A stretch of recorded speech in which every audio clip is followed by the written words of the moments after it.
des failles, comme nous, des biais, conscients ou inconscients, et que ce n'est jamais une solution. Et c'est pour ça d'ailleurs que sur ChatGPT, vous ferez attention, ils ont ajouté en bas, attention, les réponses ne sont pas toujours exactes, pensez à vérifier avant. Ce qu'on ne dit pas. Alors, la transition sera tout à fait parfaite avec Tidal. Pourquoi? Parce que voilà un jeune qui maîtrise les réseaux sociaux, mais qui, je le sais, vit dans un milieu où les relations humaines sont très fortes, le respect des traditions. Je vous confie qu'une fois j'ai visité un lieu familial où on fait du jus de canne, le café à l'ancienne, etc. J'étais vraiment stupéfait de voir qu'une Martinique authentique était là et que ce petit jeune-là est un adepte des réseaux sociaux. Alors, question concrète, comment tu fais pour choisir tes contenus? Comment tu organises ton temps pour aller sur les réseaux sociaux et pour les maîtriser? Alors, c'est une question très intéressante, parce que moi-même, j'ai encore du mal à le faire. Je pense qu'on a un peu tous du mal à le faire. Mais dans les faits, personnellement, je préconise toujours de favoriser les contenus plus longs. Alors, de bien choisir ses contenus, de bien choisir les créateurs que vous suivez, mais justement aussi, du coup, de favoriser les contenus plus longs, qui souvent sont moins addictifs, souvent sont moins addictifs, utilisent moins ces mécaniques de rétention d'attention et souvent permettent un meilleur développement des idées exposées. Moi, personnellement, c'est ce que je fais. Quand je regarde une vidéo sur YouTube, je fais toujours attention à voir... la première chose que je regarde en général, c'est le nombre de temps que prend la vidéo à exposer son idée. Ensuite, quand je regarde la vidéo, je prends toujours aussi un peu de temps après pour me dire est-ce que ce qu'il a dit est vrai? Donc, est-ce que ce qu'il a dit est vrai? Oui, c'est intéressant. Mais je peux aller chercher sur Internet, croiser les informations comme il l'a dit. Est-ce que la façon dont il a développé l'idée est intéressante? Et qu'est-ce que je peux en tirer, moi? C'est toujours ça. Alors, il y a une belle chose qui a été dite là, c'est le temps.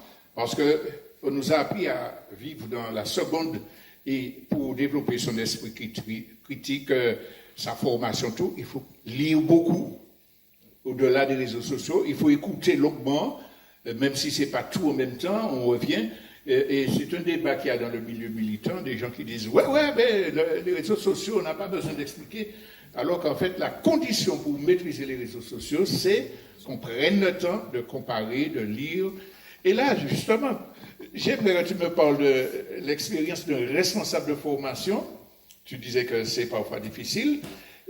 Comment faire en sorte de bénéficier des opportunités que donnent les réseaux sociaux et quelles sont-elles d'ailleurs?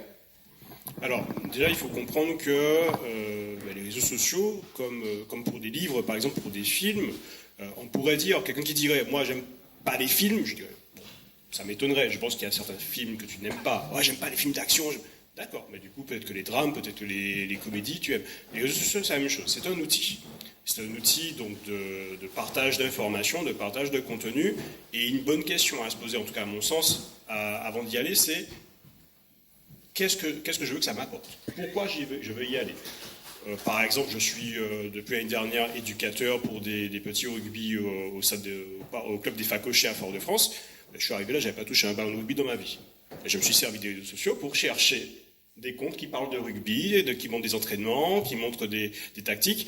Voilà, je sais qu'est-ce que je veux faire avec le réseau social, donc je m'en sers comme un outil positif. Maintenant, je vais aborder les choses par rapport aux formations sur deux angles. Premièrement, ceux qui veulent se créer des opportunités sur les réseaux sociaux, c'est se rendre compte que, comme pour tous les métiers, quelqu'un qui fait bien son travail, on ne se rend jamais compte de tout ce que ça demande derrière. Être créateur de contenu, comme j'ai dit tout à l'heure, parce que j'entends beaucoup les jeunes quand j'interviens auprès des collèges et des établissements scolaires qui disent « Oui, mais je serai youtubeur, je serai contenu influenceur. » Oui, mais il faut savoir communiquer, il faut savoir maîtriser les codes de son réseau social. On ne fait pas une communication sur TikTok de la même manière qu'on fait une communication sur Instagram, de la même manière qu'on fait de la création sur YouTube. Il faut savoir qu'est-ce qu'on peut mettre en place. Et finalement, il faut avoir une démarche d'entrepreneur. Il faut avoir une démarche de gestion d'entreprise. Il faut avoir, surtout quand on se lance, des notions sur le montage, sur la captation audio, sur la captation vidéo, sur tous ces éléments-là qui vont demander vraiment une vraie professionnalisation. Alors, je ne suis pas en train de dire qu'il faut être forcément professionnel pour se lancer, mais pour que ça fonctionne, il faut comprendre des cadres. Le cadre, parce que quelque chose qui fonctionne, c'est soit quelque chose qui entre parfaitement dans le cadre et qui répond parfaitement, soit quelque chose qui sort du cadre, qui crée l'inattendu, auquel les gens accrochent. Ensuite, sur la question des formations professionnelles, parce que l'une des choses qu'on attend le plus d'un professionnel et que vous allez avoir dans toutes les formations certifiantes en France, c'est être capable de faire sa veille professionnelle, être capable d'aller chercher des informations. Là aussi, les réseaux sociaux, ça peut être un formidable outil de curation, donc les informations viennent à nous, mais là encore, comme on le disait, c'est avoir une pensée critique, cibler ses recherches, faire attention aussi à l'effet tunnel. Les réseaux sociaux, Internet de manière générale, c'est un peu comme une grande autoroute. Si vous restez sur la même route, sur les mêmes contenus à chaque fois, parce que oui, je connais, ça me plaît, j'ai mon habitude, mais finalement, vous vous coupez d'une partie de découverte. Ce qui veut dire que forcément, oui, il faut accepter que parfois on va aller voir du contenu et se dire c'était nul quand même, hein. C'était pas top. Oui, mais en fait, justement, c'est en allant voir d'autres choses, des choses nouvelles, qu'on développe son esprit critique, qu'on est capable de se dire ok, bon, j'ai tenté, et qu'on peut découvrir aussi de belles choses, et qu'on peut sortir d'un côté redondant qui n'est pas très bon pour notre posture. Une question? Allez, on Alors, écoute. j'ai une autre question. Comment trouvez-vous un bon équilibre dans l'utilisation des réseaux sociaux? Ah, si tu veux, je peux répondre en premier, si tu veux. Fais comme tu veux. C'est moi, enfin, c'est un peu la même question que Robert Say a posée finalement. De comment trouver un bon équilibre. L'équilibre qu'il faut trouver, c'est savoir qu'est-ce qu'on attend des réseaux sociaux. On vous l'a dit depuis le début, c'est un outil finalement. Est-ce qu'on attend que ça nous divertisse? Est-ce qu'on attend que ça nous apprenne des choses? Est-ce qu'on attend simplement un petit quart d'heure ou une petite demi-heure de divertissement pendant qu'on attend le médecin qui nous appelle? Ça dépend. Trouver le bon équilibre, c'est savoir quand est-ce qu'on va l'utiliser, c'est savoir pourquoi est-ce qu'on l'utilise surtout.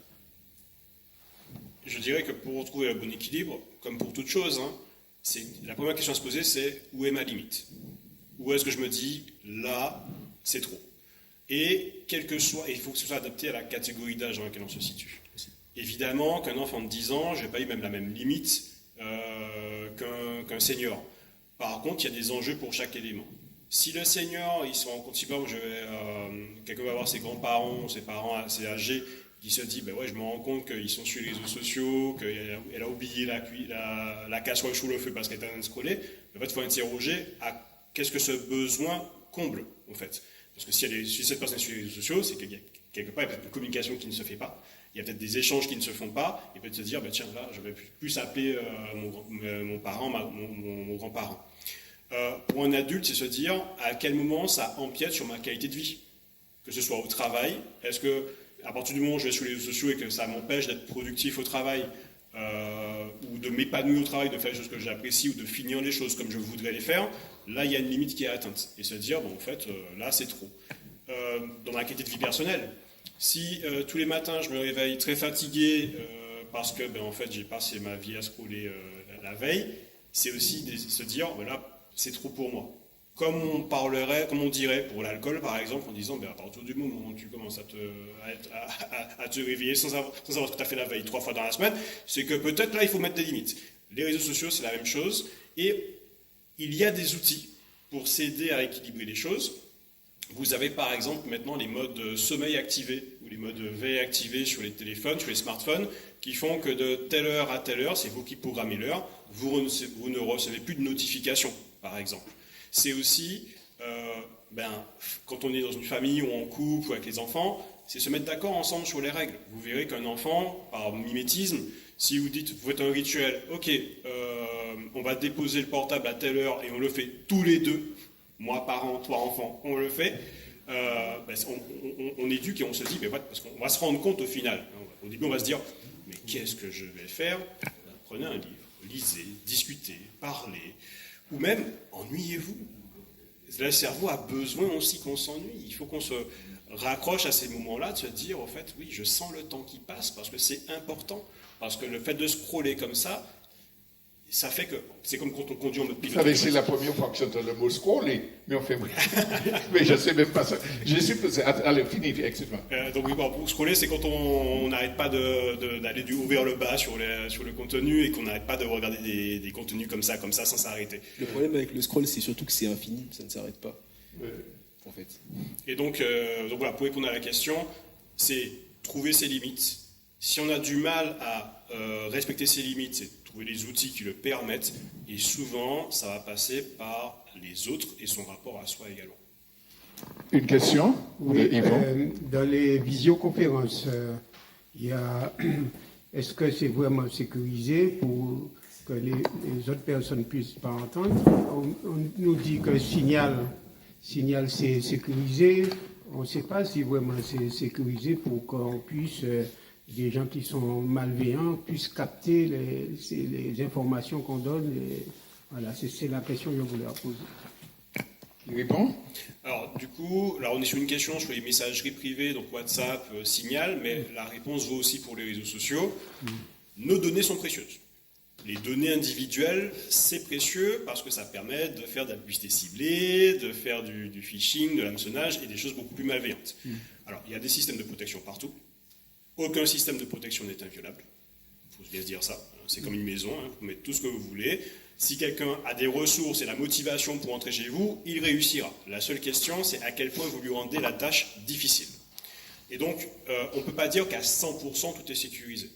Par contre, généralement, il y a des éléments de cryptage, et puis il y a des choses qu'on peut faire souvent, c'est changer régulièrement son mot de passe, ne pas hésiter à vérifier, à s'informer aussi sur les fuites de données qu'il peut y avoir. Par exemple, je parlais de rugby tout à l'heure, la Fédération française de rugby a été cible de piratage, et ils ont conseillé de changer les mots de passe, de faire remonter s'il y avait des éléments d'anomalie. Mais sur les réseaux sociaux, il faut bien partir du principe que tout ce qu'on fait, donc si je like, si je commente, si je partage, c'est de la donnée qui a une valeur, autant pour la personne qui a fait son contenu et que je commente, que pour l'entreprise elle-même, Meta et GAFAM. Alors, on va revenir sur cela dans la deuxième partie de l'émission, parce que c'est vrai que c'est devenu un véritable commerce, les hackers qui volent les données, par exemple d'un hôpital, et si vous ne me donnez pas tant de millions, je ne vous les vends pas, paralysant les opérations et tout. Donc, on va revenir sur ça. Mais pour terminer sur cette première partie avec une virgule musicale, je voulais dire que les réponses portées par Alexandre sont très importantes. Tout seul, on n'arrive pas, parce qu'on est addict. C'est-à-dire que quelqu'un qui fume, c'est pas facile qu'il l'arrête. L'alcoolique, le parieur, il ne peut pas s'arrêter. Donc le fait de dire c'est pas bien, tu gâches ta santé, etc., c'est pas suffisant. Il faut qu'il y ait des espaces où, on en a parlé, la famille se réunit. Bon, quelle disposition on prend? Par exemple, interdiction aux enfants mineurs d'avoir le portable. Quoique, il y a des jeunes de 13 ans qui ont tué leurs parents parce qu'ils avaient saisi le portable, en fait. Donc il faut des mesures. Au niveau social, il y a le poids des grandes entreprises qui paralysent les législations et il est très important de dire que il n'y a pas moyen d'interdire. C'est pas on a pris des lois en Australie, là on parle en France, interdiction du portable, des réseaux sociaux en dessous de 16 ans. C'est inapplicable. Ça fait une frustration puisqu'il n'y a pas d'activité alternative, comme je disais. Alors, de tout ça, on va voir globalement comment nous organiser pour pouvoir résister. Alors, quand même, avant de prendre la virgule musicale, est-ce que tu penses que interdire aux jeunes, généralement en dessous de 16 ans, ça peut être une mesure réaliste? Alors, moi, je suis pas pour... Je pense que la législation, interdire pour interdire, c'est rarement productif. Ça fait des effets d'annonce, hein. Ça c'est toujours intéressant pour les politiciens, mais c'est surtout qu'est-ce qu'on met en place comme pédagogie derrière. Parce que je veux bien, moi, croire au scénario, on interdit, allez, 14 ans, moins de 14 ans, on interdit, et que tout le monde suive la règle, pourquoi pas.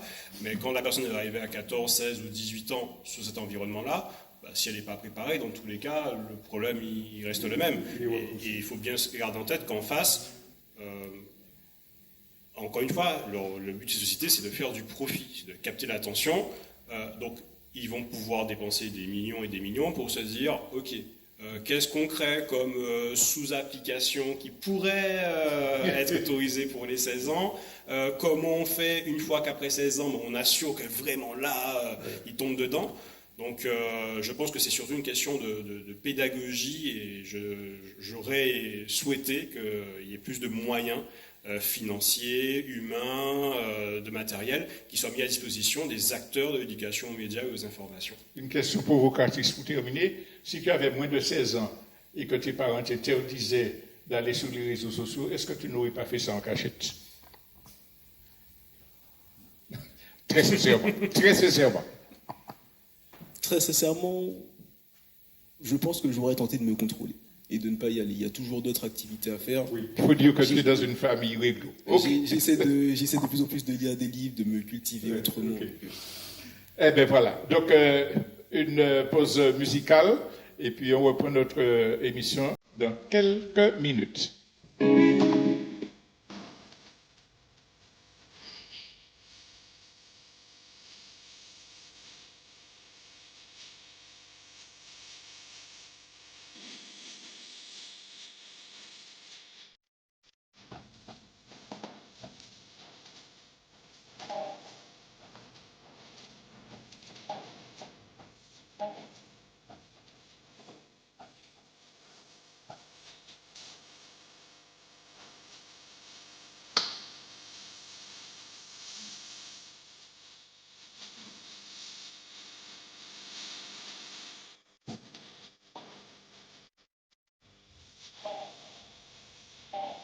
Voilà. Pendant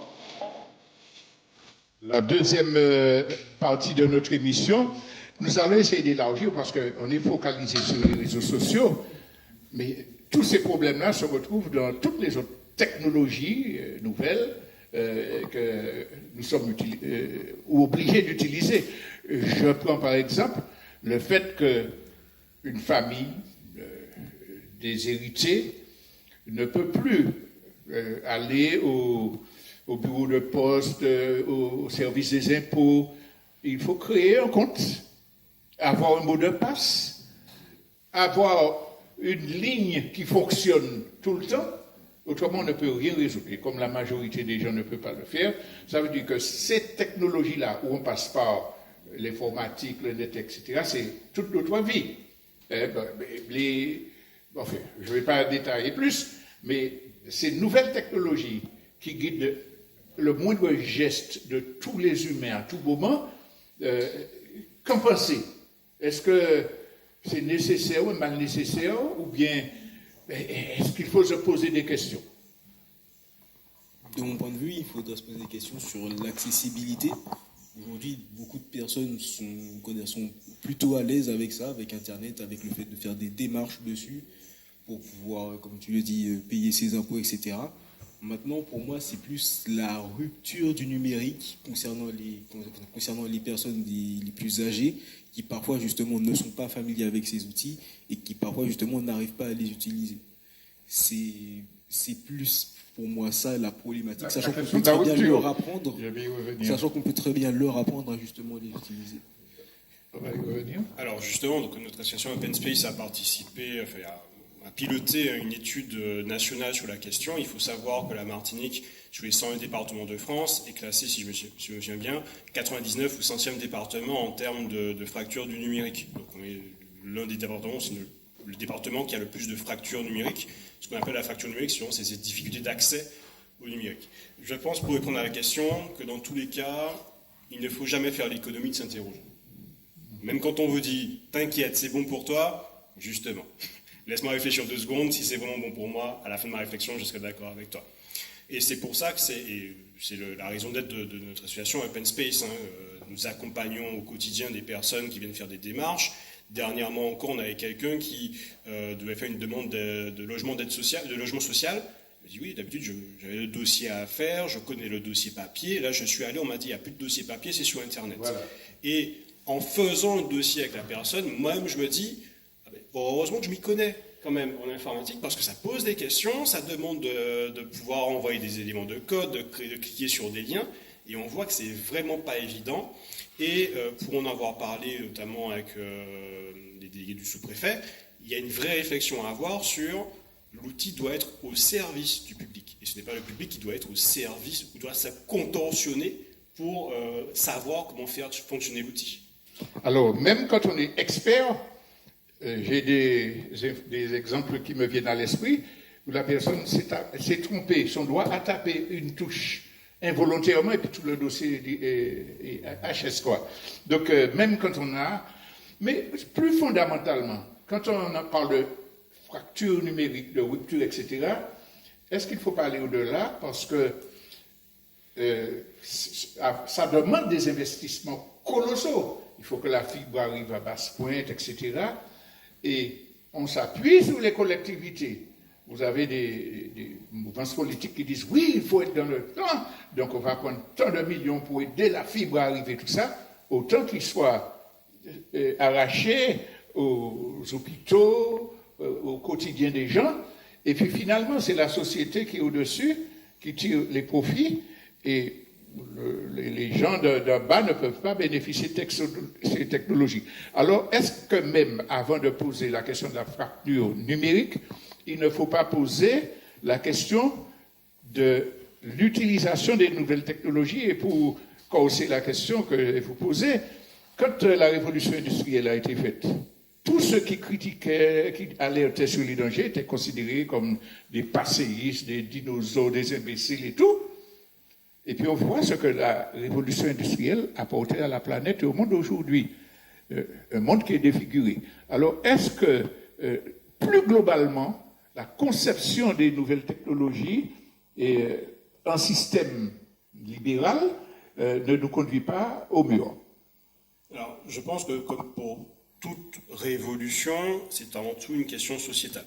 Et qu'il faut accepter que ce soit une question sociétale et que c'est la responsabilité de l'État d'en faire aussi une question sociétale.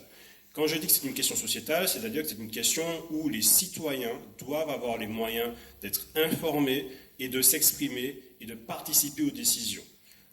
J'en discutais hier sur une activité qu'on a fait à la médiathèque du Saint-Esprit. Je ne suis pas certain, alors je ne dirais pas que j'étais un des suiveurs les plus assidus des campagnes municipales en Martinique, mais je ne suis pas certain que dans tous les programmes, il y avait une question sur l'information par rapport au numérique, sur l'information et les enjeux par rapport à ces questions-là. Et j'en prenais en exemple un échange que j'ai eu avec un professionnel du numérique qui me disait, je disais, voilà, là, nous, on met en place des formations pour pouvoir expliquer l'IA aux seniors, aux personnes, et qui me répondait, Monsieur Martial, là, pour l'instant, on est sur des personnes qui ont encore du mal à faire une démarche, se connecter sur impôts.gouv, par exemple, donc on ne va pas aller jusque-là. Et je lui ai répondu, ben oui, mais pourtant, ces personnes sont déjà confrontées à des vidéos IA, sont déjà confrontées à des risques de sécurité par rapport à ces questions-là. Donc, si on attend à chaque fois que la bascule se fait, que la fracture soit trop importante, ben on risque de courir toujours derrière des choses qui sont compliquées à relever. Et donc, c'est pour ça que je pense que vraiment, c'est important d'en faire des sujets de débat éclairés, sereins, comme aujourd'hui à Pâle, Gicambout, d'avoir des espaces d'échange comme ça pour que les personnes puissent se dire « Ok, là, je comprends mieux ce qu'il y a derrière », sans glorification à outrance, sans diabolisation à outrance, mais en disant « Voilà, factuellement, voilà ce que c'est, comment collectivement on se positionne par rapport à ça ». Tu veux ajouter quelque chose? Non. Non. Alors, je continue sur la lancée. Investissements qui ne sont pas forcément destinés à développer l'économie et à régler les problèmes concrets que les gens ont à affronter. Donc ça, c'est très global. Mais pour pouvoir lutter contre ça, il faudrait qu'il y ait une volonté de l'État. Est-ce que dans le contexte actuel, on connaît un État libéral qui va s'opposer au GAFA et qui va financer des formations à l'esprit critique? Parce que dans les écoles, il y a des ateliers pour apprendre à manier l'ordinateur et tout, mais il n'y a pas d'atelier à la responsabilisation globale à l'esprit critique. Alors, si, quand même. Là, l'État est quand même impliqué. Je vais prendre l'exemple du dispositif conseiller numérique. Donc, c'est un dispositif qui a été financé par l'État sur 2 plans depuis les années 2020. Donc, il s'agissait pour l'État d'accompagner les associations, les structures et les collectivités à engager des médiateurs numériques, donc des personnes dont le métier, c'est d'accompagner les personnes au quotidien sur leur démarche numérique, sur les former au numérique, sur les former à comment utiliser un ordinateur, comment aller sur Internet. Et c'est un dispositif qui a été financé, donc là, il va arrêter d'être financé en 2026. Ça représente plusieurs centaines de millions d'euros quand même, et qui a permis à des France Services de recruter, à des associations de recruter, et il y avait une participation financière de l'État au salaire et la prise en charge par l'État de la formation de ce personnel. Donc il y a quand même des dispositifs d'État qui sont mis en place. Maintenant, je ne suis pas expert en ingénierie financière d'État et sur tous les appels à projets qui ont existé. Évidemment que, et je pense que tous les acteurs de l'inclusion numérique seront d'accord avec moi, évidemment que il serait plus important d'avoir encore plus de ressources parce que c'est un enjeu qui va prendre de l'amplitude. Maintenant, nous ne pouvons que constater que par rapport aux orientations budgétaires qui sont prises par l'État, on ne va pas dans le sens de plus de ressources financières à affréter et que ça risque d'avoir des conséquences. Alors, je continue sur cette lancée-là. Il y a des dispositifs qui sont pris, mais majoritairement, les programmes qui sont faits sont des programmes de maîtrise de la technologie, des alertes sur le hacking, sur la vente des données, etc. Mais des programmes de formation sur l'esprit critique. Parce que force est de constater que tous les États, sans exception, dès qu'il y a des mouvements sociaux dans leur pays, en une fraction de seconde, ils peuvent couper Internet, il n'y a plus de relation. Mais pire, au-delà des mouvements sociaux, dès qu'il y a des acteurs des réseaux sociaux qui sont dérangeants, on peut leur interdire le site. On peut même couper. Je pense par exemple à Nathalie Yam ou le professeur Niamsi, qui sont très critiques vis-à-vis de la politique française. Eh bien, ils sont interdits par l'Europe, leur compte en banque saisi. Ils n'ont jamais appris au terrorisme, ils n'ont jamais. Tout simplement, ils ont une pensée dérangeante. Donc, est-ce qu'il n'y a pas un danger que la concentration des nouvelles technologies entre les mains de multinationales qui sont liées aux différents gouvernements ne nous interpelle pas pour dire attention là, il y a quelque chose de grave qui se passe, on est en train de nous contrôler. Alors, question difficile, je sais, mais c'est la réalité. Alors, ce que moi je répondrais en tout cas à mon niveau d'information et à mon niveau de responsabilité, parce que je ne maîtrise pas tous les dossiers, dans tous les cas, je pense, je rappelle ce que j'ai dit tout à l'heure, c'est important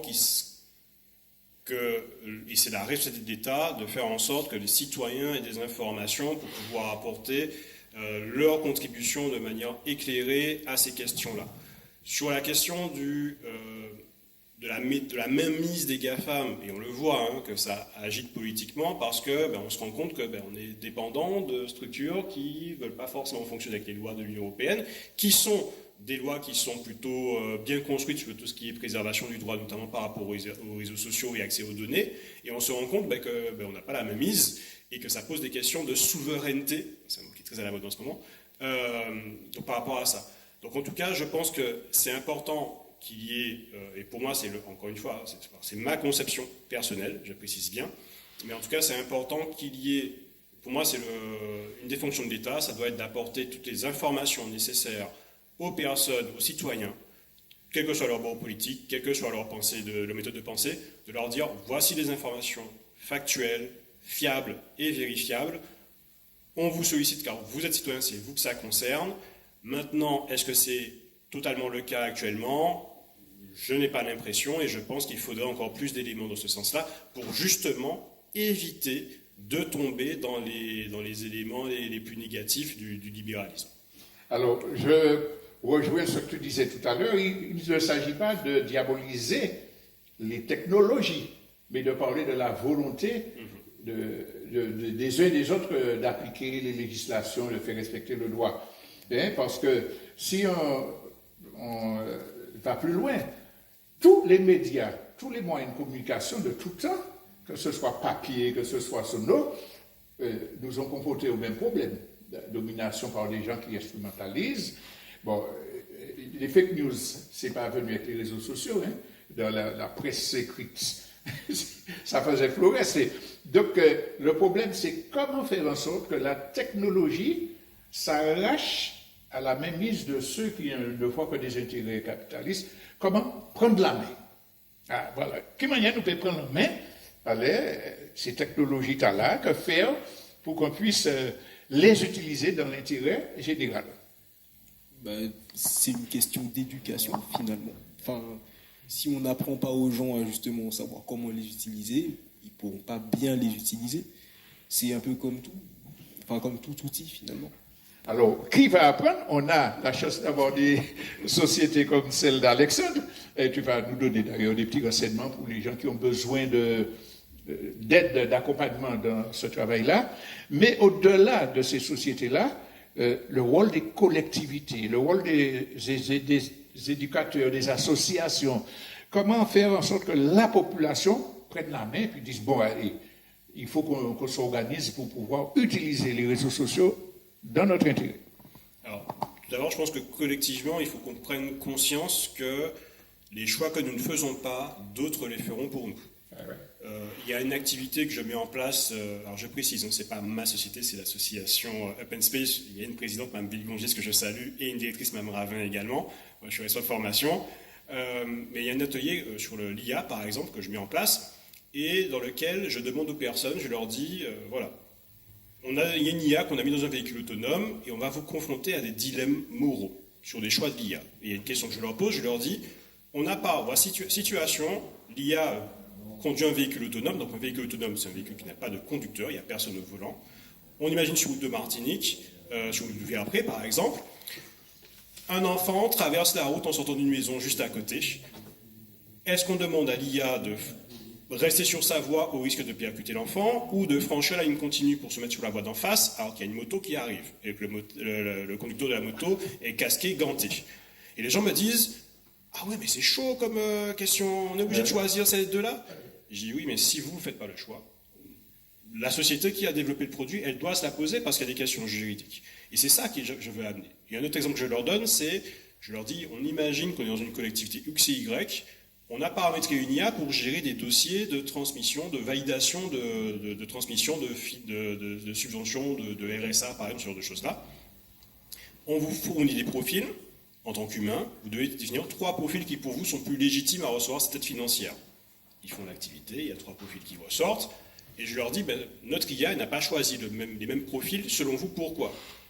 Et je leur dis, ben, dans le cadre de l'atelier que j'ai mis en place, je leur dis, ben, en fait, on n'a pas paramétré, on n'a pas entré dans la machine les cas des femmes qui ne sont pas en temps complet. Donc les femmes en temps partiel, les étudiantes et retraités ne sont pas comptées par notre machine. Donc, de facto, elles ne pourront pas bénéficier d'aide, puisque la machine ne les connaît pas.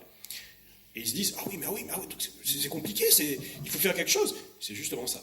C'est avoir conscience que tous les choix que nous ne faisons pas en tant que citoyens, ça laisse la place à d'autres de faire ces choix, et surtout à d'autres de dire que leurs choix sont légitimes.